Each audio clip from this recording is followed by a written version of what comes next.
अगर मैं आपसे पूछूं ना कि सांस लेना क्या है, तो शायद ज्यादातर लोगों का जवाब यही होगा कि बस हवा को नाक से अंदर खींचना और फिर बाहर छोड़ देना। हाँ, मतलब बचपन से तो हमें यही लगता है, स्कूल में भी शुरुआत में ऐसी समझाते हैं। बिल्कुल, हम सब यही मानते आए हैं।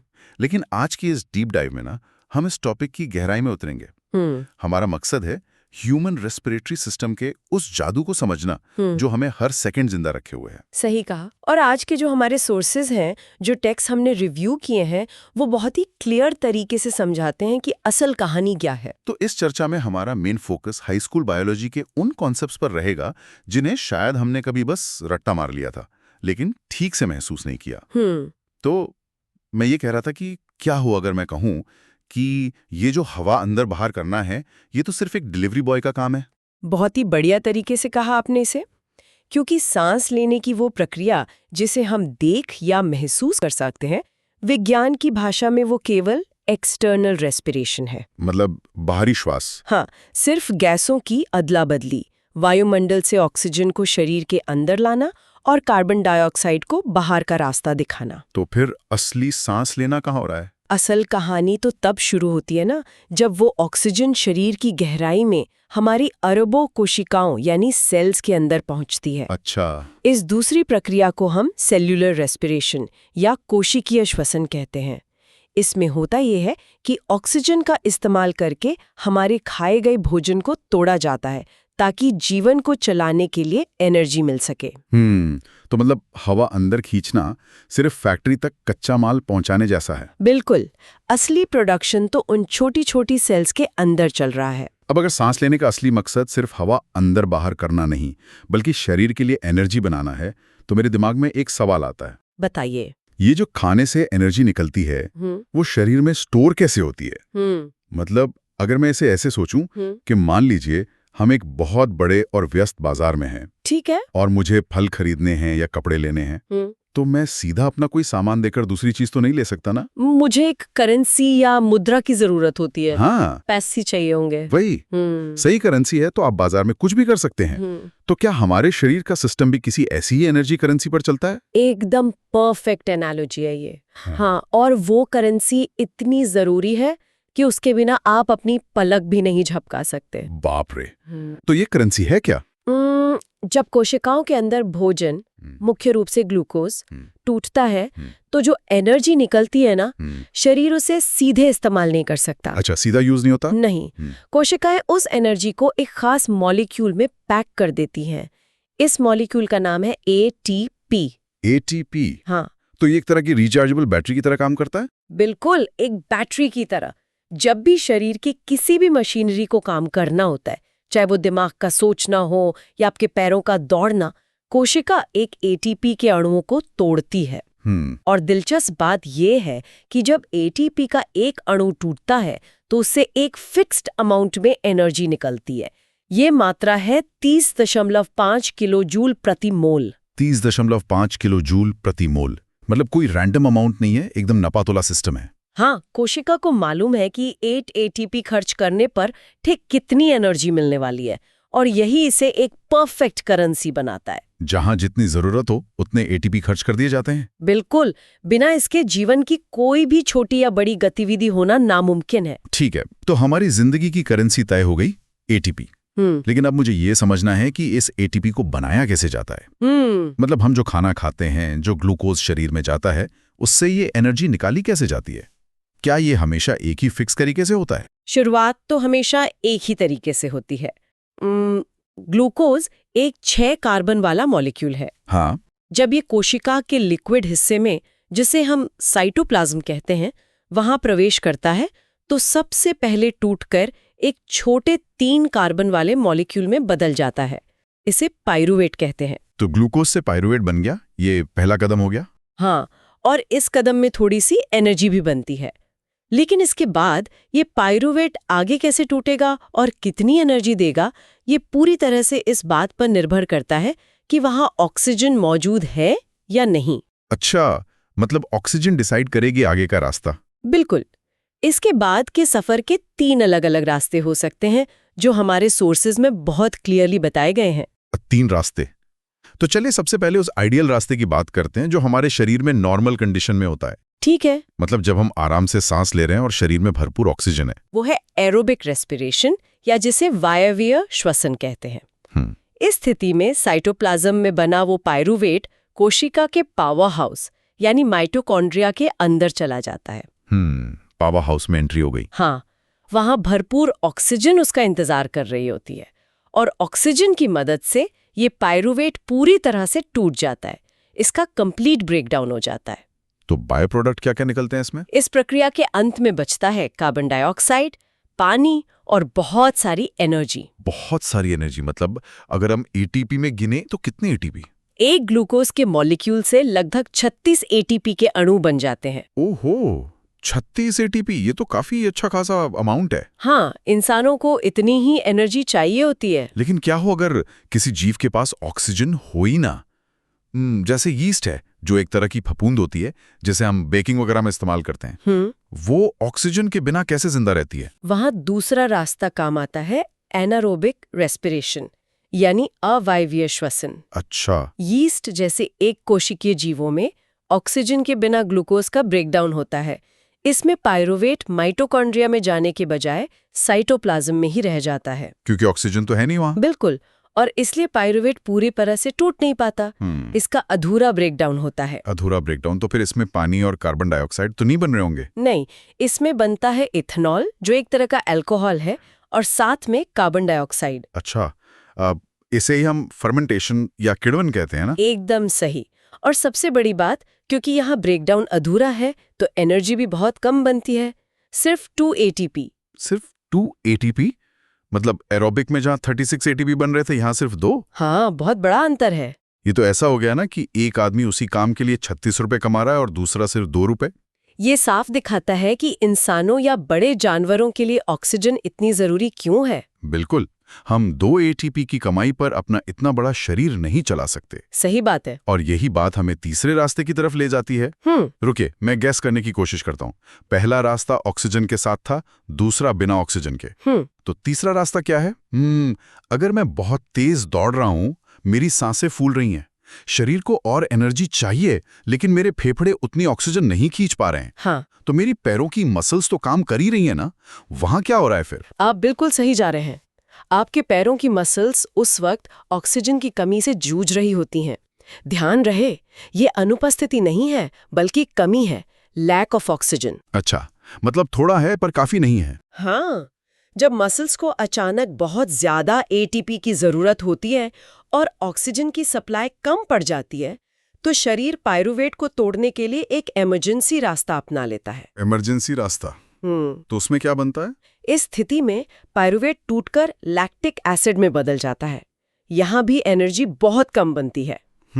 और यही लैक्टिक एसिड जब आपके पैरों की मसल्स में जमा होने लगता है ना, तो आपको अचानक ऐंठन या जिसे हम क्रैम्प्स कहते हैं वो महसूस होने लगते हैं। ओहो, तो जो दौड़ते दौड़ते अचानक पैरों में तेज दर्द होता है वो इस लैक्टिक एसिड की वजह से? हाँ, वो ऐंठन असल में शरीर का एक अलार्म सिस्टम है। Alarm system? हाँ, वो आपको बता रहा है कि ऑक्सीजन का लेवल बहुत गिर चुका है, लैक्टिक एसिड जमा हो गया है, अब थोड़ी देर रुक जाइए ताकि ऑक्सीजन की सप्लाई वापस नॉर्मल हो सके और वो लैक्टिक एसिड वहां से हट सके। यार, ये तो कमाल का सिस्टम है। मतलब सब कुछ इस बात पर टिका है कि हमारे उन छोटे छोटे माइटोकॉन्ड्रिया तक ऑक्सीजन पहुंच रही है या नहीं। बिल्कुल। लेकिन ये इतनी दूर का सफर तय कैसे करती है?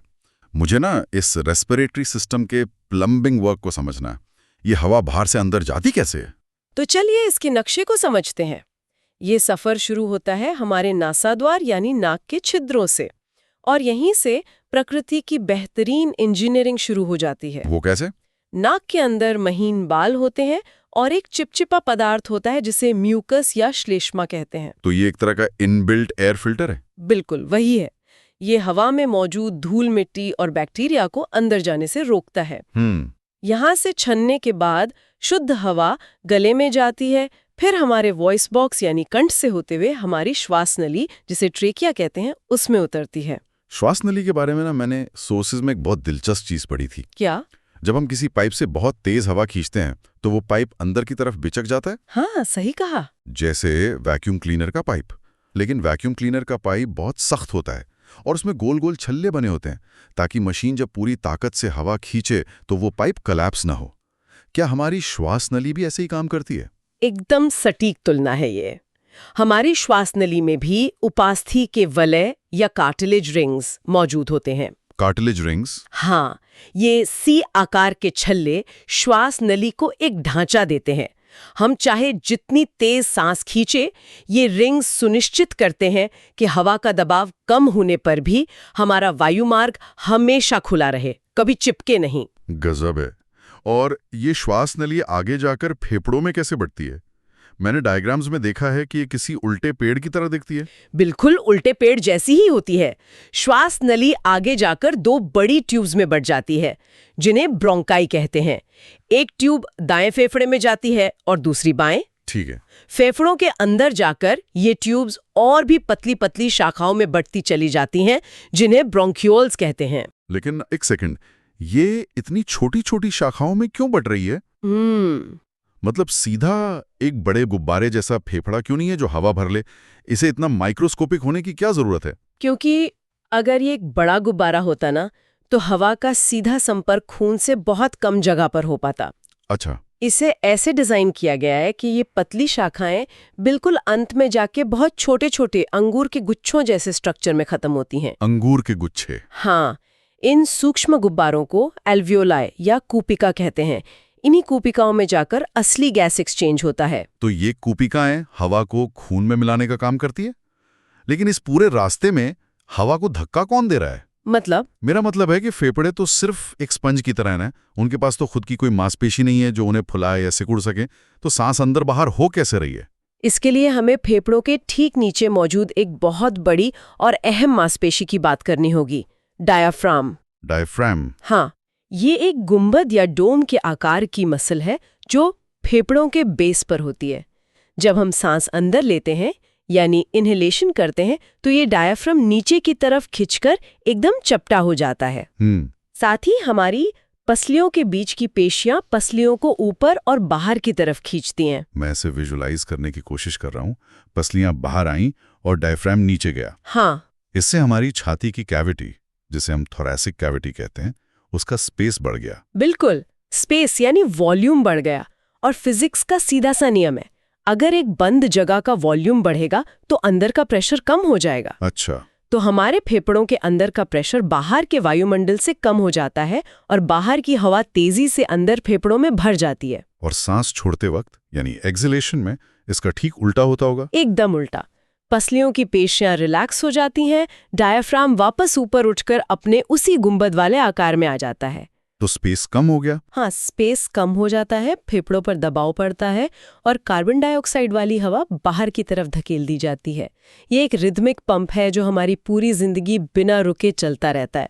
तो हवा फाइनली पंप होकर फेफड़ों के उन लाखों छोटे छोटे गुब्बारों यानी एल्वियोलाई तक पहुंच गई।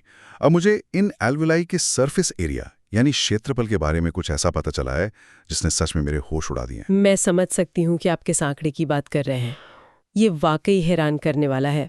अगर हमारे फेफड़ों की इन सभी लाखों कूपिकाओं यानी एल्वियोलाई को खोलकर एक सपाट सतह पर फैला दिया जाए, तो क्या कोई अंदाजा लगा सकता है कि ये कितनी जगह घेरेगी? शायद लोग सोचें कि एक छोटी सी टेबल जितनी। नहीं, ये लगभग 80 स्क्वायर मीटर का एरिया कवर कर लेगी। हाँ, मतलब एक पूरा टेनिस कोर्ट। प्रकृति ने एक पूरे टेनिस कोर्ट जितनी सतह को मोड़ तोड़कर हमारे सीने के छोटे से हिस्से में पैक कर दिया है। और ऐसा इसलिए किया गया है ताकि खून और हवा के बीच संपर्क के लिए ज्यादा से ज्यादा जगह मिल सके। जितनी बड़ी सतह होगी, ऑक्सीजन का आदान प्रदान उतनी ही तेजी से होगा।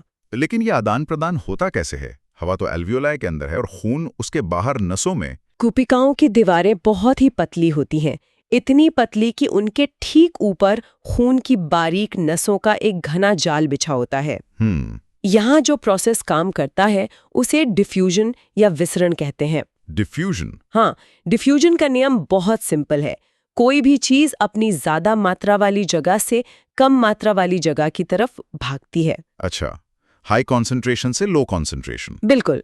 तो जब ताज़ी हवा एल्वियोलाई में आती है तो उसमें ऑक्सीजन बहुत ज्यादा होती है, जबकि पास से गुजरने वाले खून में ऑक्सीजन कम होती है। तो ऑक्सीजन सीधे एल्वेओलाई से निकलकर खून की नसों में छलांग लगा देती है। हाँ, और खून में मौजूद लाल रक्त कोशिकाएं यानी आरबीसी उस ऑक्सीजन को रिसीव कर लेती हैं। और कार्बन डाइऑक्साइड का क्या? दूसरी तरफ शरीर भर से जो खून कार्बन डाइऑक्साइड लेकर आ रहा है उसमें CO2 ज्यादा होती है और एल्वियोलाई में कम। तो CO2 खून से निकलकर एल्वियोलाई में आ जाती है और फिर सांस के जरिए बाहर निकल जाती है। ये डिफ्यूजन का कॉन्सेप्ट तो बड़ा सिंपल और लॉजिकल लगा मुझे, लेकिन एक बात मुझे खटक रही है। क्या? अगर ये इतना ही आसान है कि ऑक्सीजन खुद बहकर खून में चली जाती है, तो फिर हमारे शरीर को हीमोग्लोबिन नाम के इस जटिल प्रोटीन की क्या जरूरत है? मैंने हमेशा सुना है कि खून में हीमोग्लोबिन नाम की चीज होती है जो ऑक्सीजन को ढोती है। जब ऑक्सीजन खुद डिफ्यूज हो सकती है तो हीमोग्लोबिन का झंझट क्यों पाला गया? ऑक्सीजन सीधे मेरे पैर के अंगूठे तक तैरकर क्यों नहीं जा सकती? ये बहुत ही बढ़िया सवाल है और इसका जवाब हमारे सोर्सेज में एक बहुत ही हैरान करने वाले फैक्ट के जरिए दिया गया है। अच्छा। डिफ्यूजन सुनने में बहुत आसान लगता है, लेकिन इसकी एक बहुत बड़ी कमजोरी है। ये बहुत ही धीमा प्रोसेस है। धीमा? हाँ, माइक्रोस्कोपिक दूरियों के लिए तो ये परफेक्ट है, जैसे एल्वियोलाई की पतली दीवार से खून तक जाना। लेकिन एक बड़े और जटिल शरीर में जैसे इंसानों में ये बिल्कुल प्रैक्टिकल नहीं है। मतलब पूरे शरीर में फैलने में टाइम लगेगा। क्या आप अंदाजा लगा सकते हैं कि अगर हमारे खून में हीमोग्लोबिन ना हो और ऑक्सीजन सिर्फ डिफ्यूजन के भरोसे फेफड़ों से आपके पैर के अंगूठे तक जाए तो उसे कितना समय लगेगा? शायद कुछ घंटे, या चलो एक दिन मान लेते हैं। नहीं, ऑक्सीजन के एक मॉलिक्यूल को फेफड़े से आपके पैर के अंगूठे तक पहुंचने में लगभग 3 साल का वक्त लग जाएगा। 3 साल? ये तो पागलपन है। कोई भी सेल 3 साल तक ऑक्सीजन का इंतजार नहीं कर सकती, वो तो कुछ ही मिनटों में मर जाएगी। इसीलिए प्रकृति ने हीमोग्लोबिन को इवॉल्व किया। हीमोग्लोबिन ऑक्सीजन के लिए एक एक्सप्रेस डिलीवरी सर्विस की तरह है। तो ये उसे पकड़ के ले जाता है? ये ऑक्सीजन को जोर से पकड़ लेता है, जिसे हम ऑक्सी हीमोग्लोबिन कहते हैं। और दिल जब खून को पंप करता है तो ये तेज बहाव के साथ कुछ ही सेकंडों में शरीर के हर कोने तक पहुंच जाता है।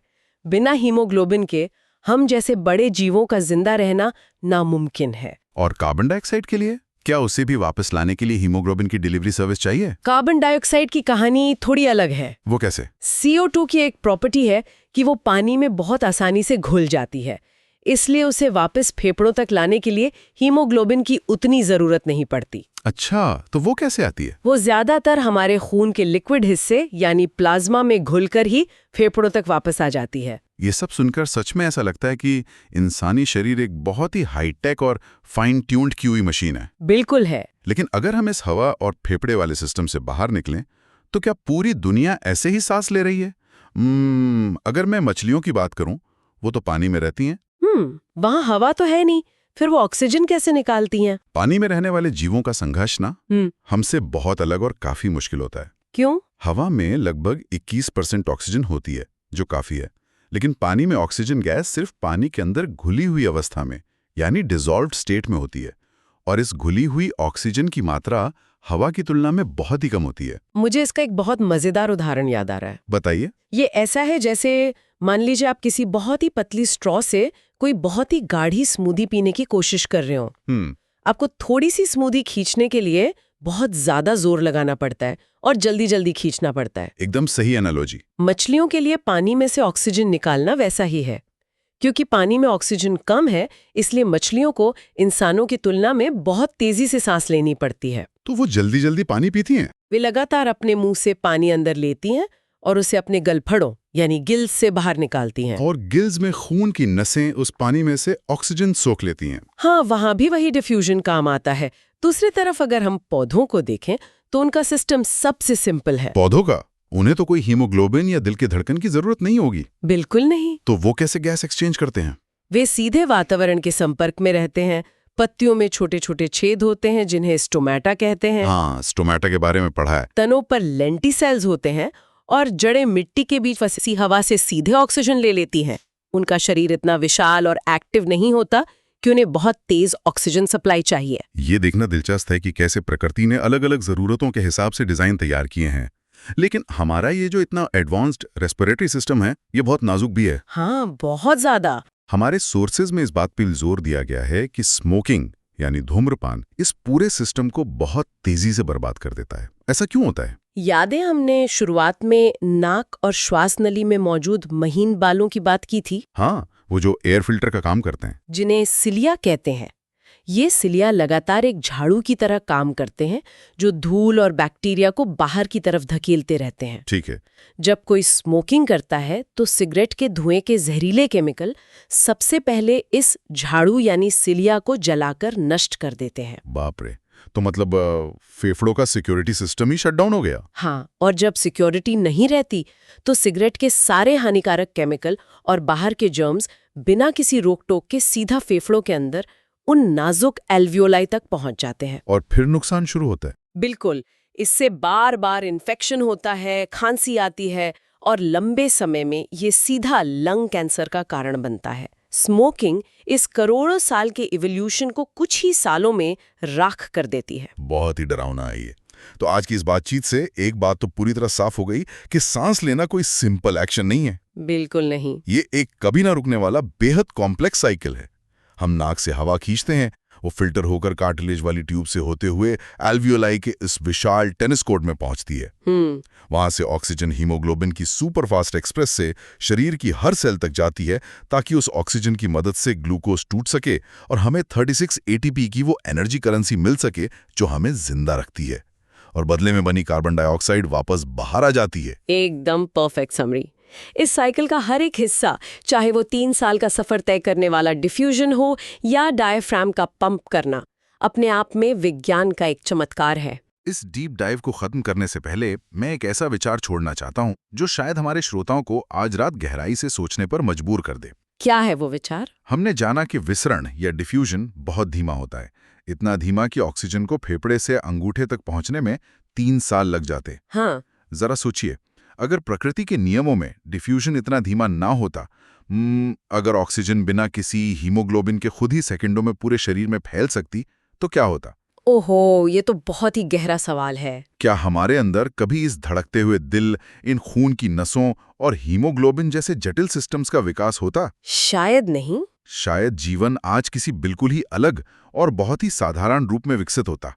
ये बात सोचने पर मजबूर करती है ना कि हमारे शरीर की हर एक जटिलता असल में प्रकृति की किसी ना किसी रुकावट या लिमिटेशन को चकमा देने का एक शानदार जुगाड़ भर है। बहुत ही खूबसूरत थॉट है ये। तो अगली बार जब आप गहरी सांस लें तो महसूस करें कि आपके अंदर करोड़ों साल का एवोल्यूशन काम कर रहा है।